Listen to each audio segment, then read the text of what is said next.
ഒരിക്കലെങ്കിലും പഴനി സന്ദർശിച്ചവരുണ്ടെങ്കിൽ ഈ കാഴ്ച കാണുമ്പോൾ കാര്യം പിടികിട്ടിയിട്ടുണ്ടാവും. ഇത് അന്നദാനമാണ്. പഴനിയിൽ ഓരോ ഗ്രൂപ്പായിട്ട് വരുന്ന ഭക്തന്മാർ അവിടെ വെച്ച് തന്നെ ഭക്ഷണം പാകം ചെയ്ത് അവിടെ പഴനി സന്ദർശിക്കാൻ വരുന്ന ഭക്തജനങ്ങൾക്ക് ഫ്രീ ആയിട്ട് കൊടുക്കുന്ന ഒരു പുണ്യ പ്രവൃത്തിയാണിത്. ഞങ്ങൾ കയറി ചെന്നപ്പോൾ തന്നെ ഈ തൈര് സാദത്തിൻ്റെ ഭംഗി കണ്ടിട്ടാണ് അവിടെ നോക്കി നിന്ന് പോയത്.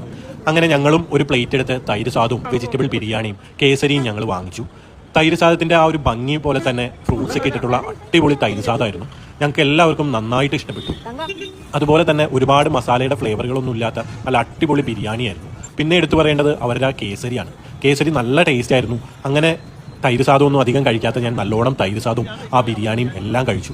അവിടെ വരുന്ന ഭക്തജനങ്ങൾക്ക് ഫ്രീ ആയിട്ട് ഭക്ഷണം കൊടുക്കുന്ന ഒരുപാട് ടീംസിനെ നമുക്ക് പല സ്ഥലത്തും കാണാൻ പറ്റും. അപ്പോൾ നിങ്ങൾ പഴനി സന്ദർശിക്കുന്നുണ്ടെങ്കിൽ അവിടെ നിന്ന് തന്നെ ഈ ഒരു അന്നദാനം കഴിച്ച് അതിൻ്റെ മാധുര്യം